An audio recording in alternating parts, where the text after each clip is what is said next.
Okay, topic today, your first power hire, why an EA should be your second in command. So a little bit about me, for those that don't know, I'm the founder of Design Source Media, is a web agency, founder of DSM Talent, is a staffing agency where we help agency owners find talent from the Philippines. And I've been running an agency for over 14 years now. I'm currently managing a team of 21. I'm a husband and father of 4 kids. And by the way, my wife also is full-time working in the corporate world. Thank God we have help. But if I can do it, everyone here can absolutely do it. Okay. And what does this session cover? Struggles of a business owner, the executive assistant's core mission, strategic gatekeeper, trainer, client experience guardian, project and financial oversight. So these are some of the pieces that an EA will be covering. So let's talk about the struggles, right? Overwhelmed by time and tasks, right?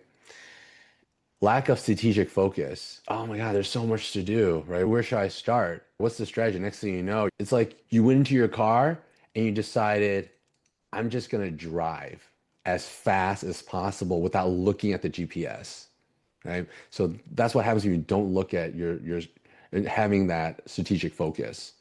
Disorganization, and you start dropping the balls, right? If you're in the beginning right now, you may not experience that, but it will get to the point where, okay, you're ramping up sales, you're getting more customers, and you decide you're offering way too much than your current capacity. Next you know, you're going to get those dreaded phone calls. Okay. I've experienced it. Oh, that call maybe at 10 o'clock at night and every customer is always that emergency response. And I hope you don't make the same mistake I've made. I gave him my personal cell phone number. Don't do that. It just gets crazy, right? Stuck in non-growth activities, right? You're just doing these things and you look back, I'm like, why did I do that? It doesn't really grow the business. Reactive management. You're not thinking ahead. Instead, there's fires popping up. There's issues coming up. Oh man, I should have thought about that. We could have prevented it if we'd done this instead. If only we had these procedures in the first place. So just like a firefighting team, they don't train during a real fire. They train at the fire station, right? Yeah, exactly. So inconsistent output quality. I'm sure everyone here, most business owners, especially now, you're starting a business, you're thinking about, hey, I'm going to provide the best product or service, top quality, right? No one really, I've never heard of a business owner to say, I want a crappy product, I want a crappy service, I want to offer the crappiest thing ever. But the problem is that even though you want it, you don't have the systems, you don't have the structure to continue that, right? For the first 3 clients, you may knock it out of the park. But when you hit the fifth, the 10th, the 15th, then things start flying off, right? And then neglected team development, right? From the beginning, you're hiring your first, your second hire, and let's say it's a video editor, a technical hire, a web designer, web developer, social media manager, and you looked at the resume, they have tons of experience, you bring them on, you're like, hey, you know what? You know what you're doing. Here's 5 clients, go, make it work. And at the same time, you're trying not to drop balls and quality is being affected. And the next thing you know, your social media manager quits on you, your editor quits on you. And then you're like, what the heck happened? And then they'll make up a reason. But the reality is, I'm sorry, you're a bad leader. You didn't give me the guidance. You didn't give me the direction I need. I wasn't growing. That's a common one. I didn't feel like I was growing in my previous organization. So I'm here looking for another opportunity. There's no future here. Those are some of the things that I see and I'm myself experienced too over the 14 years. Does this resonate? Does everyone's, hey, I'm cool, man. This is not a problem for me at all. I don't know what you're talking about, Dave. This is painfully accurate. Yeah, I know. I have all the battle scars, right? But here's the thing. You don't have to go through this and wait 14 years, all right, to resolve these points. You can do it within a year, 2 years, right? But you got to put in the effort now. This right now, for most members and most beginning agency owners, This is the toughest part, really. This is the toughest part because there's so many systems you're trying to build out, you're trying to figure out, and you're juggling so many things. You have to power through it to get over that first hill. And once you get over that first hill, then it does get a little bit easier. Now, not saying that there's not going to be other problems and other challenges you're going to face, but you got to get through this first hill. EA, executive assistants, core mission. There's three: promoting focus and clarity for you and the organization, but mainly for you. Preventing executive burnout. If you experience like burnout before, it sucks. You know that. But if you haven't, because online, social, they always talk about, oh, it's start to keep hustling, keep going. But the reality is we're human. And yeah, you may be very young. I started when I was in my 20s, turning 40 soon. So it's different. And you can't keep burning the candle on both ends for 10 years straight. So you have to have a game plan to get out of that situation as soon as possible. But it's not just even the burnout, it's other things that you're not going to be working on because you don't have that clarity. And most of us are in the creative space. The first thing that dies when you're burnt out is your creativity. So you want to avoid that as much as possible. And that's where the EA comes into play. Provide a sounding board. Being an agency owner, being a business owner, it's sometimes very lonely, right? You're like going solo sometimes in the beginning. Maybe you have one or two people. Even the technical hires, let's say you have a social media manager or a video editor, right? There are certain things that are highly confidential. You can't really bounce ideas with. But with my EA, because she has full access to my emails, my calendar, my financials, a lot of the pieces, and not immediate. I don't give my EA immediate access to everything. It's over time. And we're talking every single day. And I call it my morning therapy sessions. And that's how that helps me ensure that I'm staying focused every single day. Sounding board. So, one area that the EA helps with is being the strategic gatekeeper. So, I'll give you an example. This is what our calendars look like just for a day. And it's all color coded. And here's what it looks like: banana, yellow is family. So that's my family time. I make sure I allocate family time. For those that don't have a family, maybe you have a significant other time or personal time. Make sure you allocate that. A tangerine, orange, external meetings. All external meetings. Gray, purple, internal meetings. Graphite or gray, depending if it's my own calendar, it would look blue. It's just extra activities, time blocks. So that's how my calendar is organized. I use time blocking, so there's a time blocking technique, and my EA helps with that. Anything that's overlapping or anything that's a priority or non-priority or it's more of a notice, it's all managed by my EA. Now you might say, okay, there's booking systems, there's calendar systems. I use that too. My EA uses it. But here's the thing. Here's what booking systems and AI cannot do. It's having the full context. Like what's going on in my life. My EA knows my schedule of my babysitters, when I drop off my kids at school and pick them up at school. And if I'm falling behind for a meeting, my EA will contact the person, let them know, hey, Dave's running 5 minutes late, but he will be there. AI is not going to do that for you. But imagine your client, right, receiving a robotic call, letting them know it's okay, but it's not human, right? And so I want to provide that warmth and that close relationship, right? All the people I interact with. So that's just calendar. The other piece is Inbox Zero. For those that don't know, highly recommend it. I used to have my record for an inbox was 40,000 read emails. I know, it's insane. I was drowning. And then I applied Inbox Zero. You have to file inbox bankruptcy. So basically what that means is you say, all right, it's January, Right. 2 months from now, those are the emails I'm going to keep and review. Anything beyond 2 months from now, I'm just going to archive, not delete, just archive. I can still search for it. And then from there, starting today, I'm applying Inbox Zero on all new emails coming in. Notice my inbox is blank. So as soon as emails come in, my EA will flag urgent emails, handle routine inquiries, and unsubscribe to clutter. So she's handling all that. So there may be, let's say during this call right now, an important email comes in. It's a client that needs help immediately from our HR team.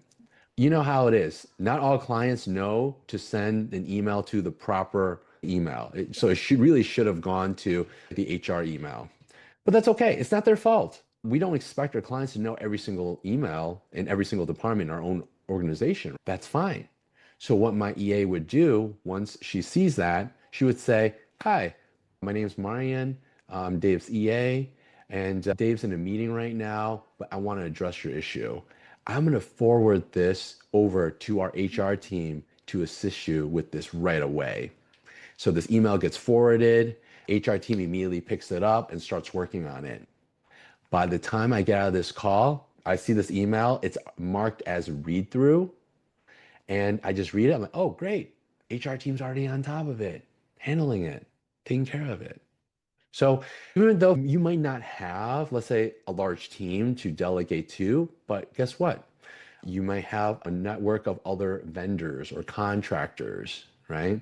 Or at the very minimum, your EA can say, Dave's in a call right now, but he will be available in about 30 minutes. Just think about how your client will feel, right? Because they're thinking, oh my God, I have an urgent issue and it's an emergency. How come David doesn't care, right? If I don't respond to him. And everyone here cares, right? I know you do. So that's how we do it.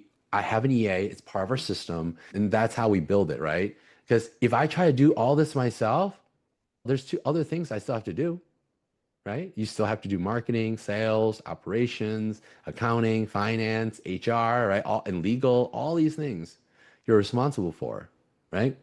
So you got to take that off your plate. Moving on, results from this, right? Easily, my EA just from that alone saves me about 2.5 hours a week. That's a networking event. That's a conference. That's easily a couple of sales calls right there. Fast response times to correspondence, right? I talked about it, right? It's about the experience, right? Do you want to provide like the Apple experience or do you want to provide the Temu experience, right? I don't want to sell Temu products, right? So fast response times, high quality delivery and experience, and optimization of time, right? Your time is very valuable. Think about your hourly rate right now, double it, right? If your hourly rate is $50 an hour, it should be 100. If it's 150, it should be 300 an hour, right? Just double it. And now you're thinking about how you should be managing and handling these tasks. Another thing, your EA acts as your operational second brain. And what does that mean? This is an example of what our keys look like. You can see on the left, these are different roles that we have organized. And in each of the roles, there's SOPs for each of the roles. So they build agency intellectual property and audit SOPs quarterly and help create new SOPs. For example, you have this system and you have all these SOPs or recipes, but if no one is following the procedures, then it's completely useless, right? But also, if it's not audited and reviewed and you or others on the team don't trust the SOPs, then no one's going to use it. Creating new SOPs. If it's too difficult for you to create SOPs, you're not going to create SOPs. One example, I might be going from one location to another. I might be going to a client meeting, networking event, conference, whatever that is. Or maybe I'm just walking or working out, whatever that is.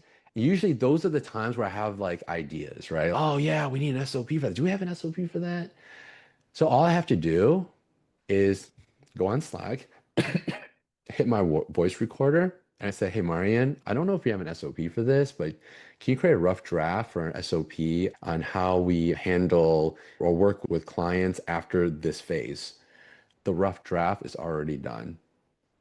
Yeah. And all I have to do is review it, give her some additional points, and then it's already in the system. And with that SOP, next time I would have a team member, it might be my EA, it might be one of the technical team members, go through that SOP, and then we review and we update it.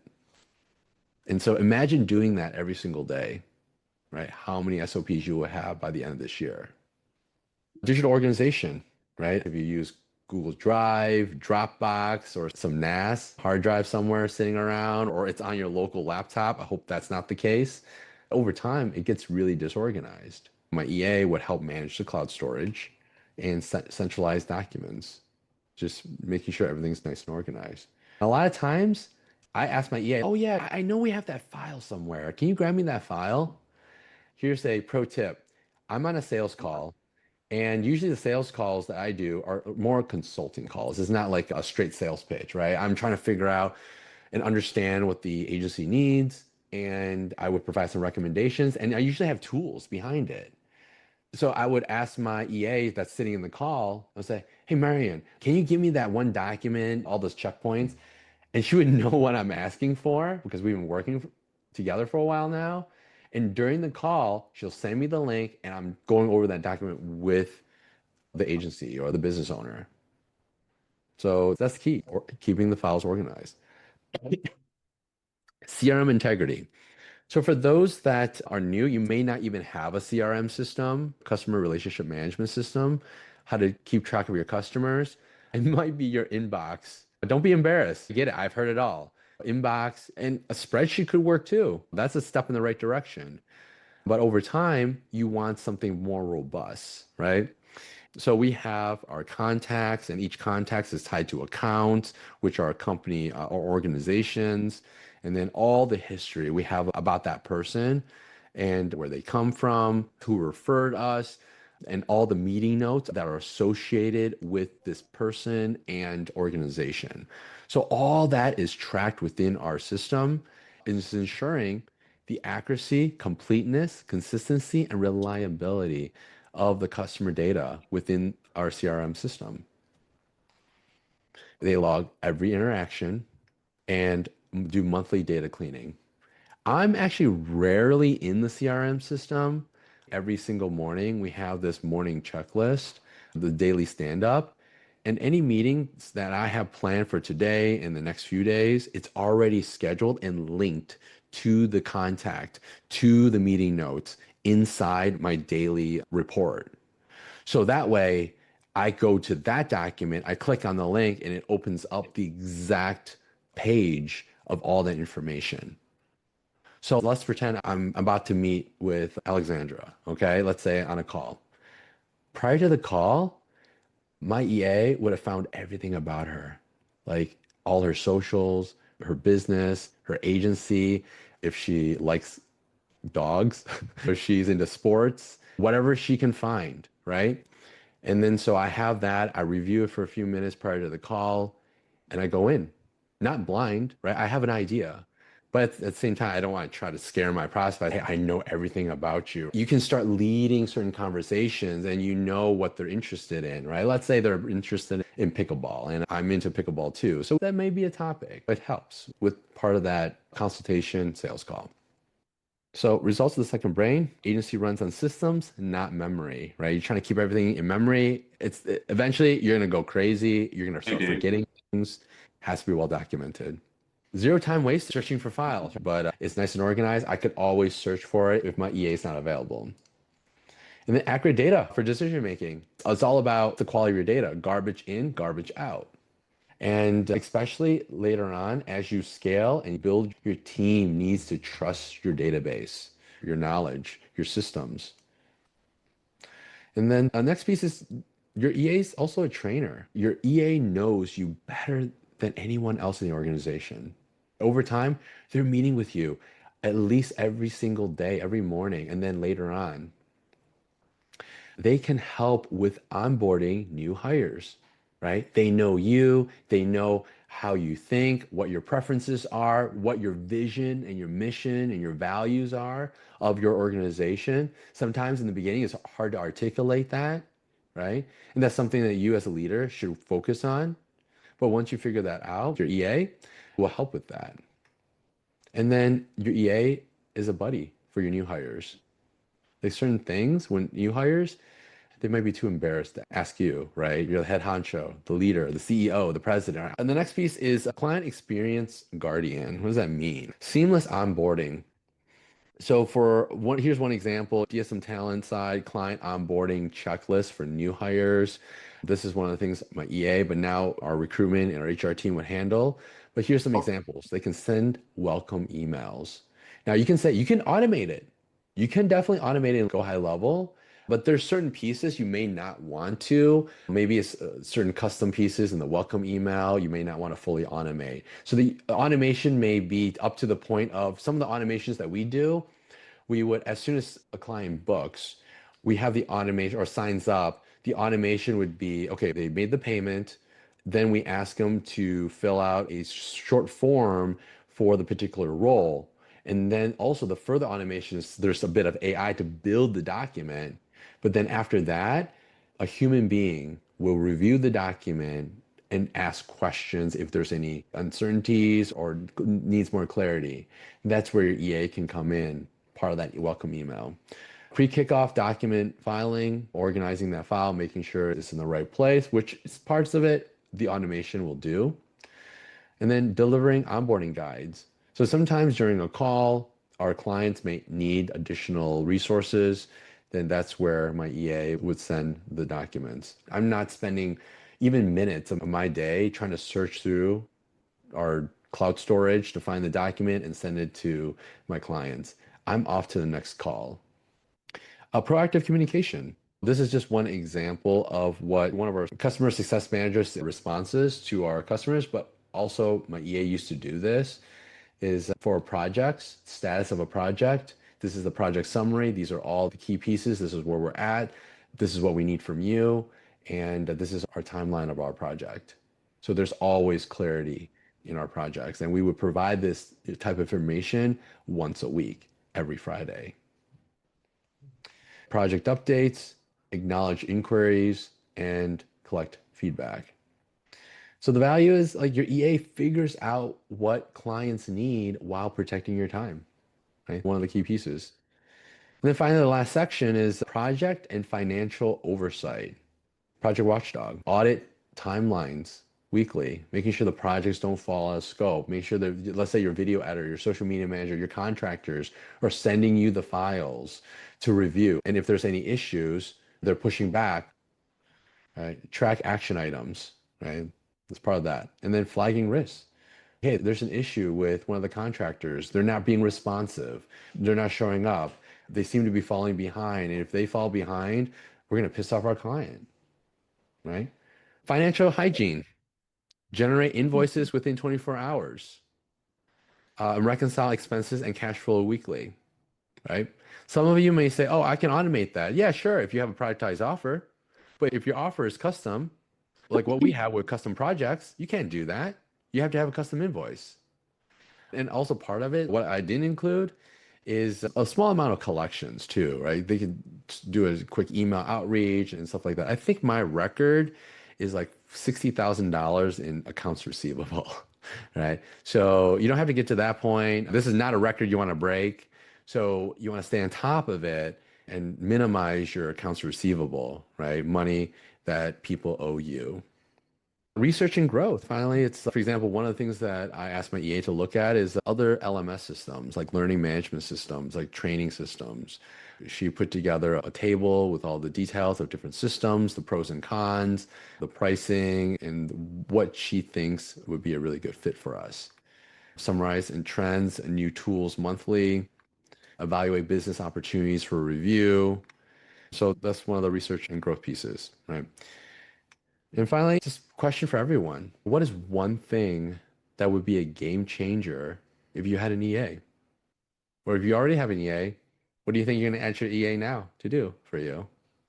Yeah, feel free again, reach out, ask me. I love questions. I'll do my best to help you out and have a wonderful weekend. Okay? Take care. See ya.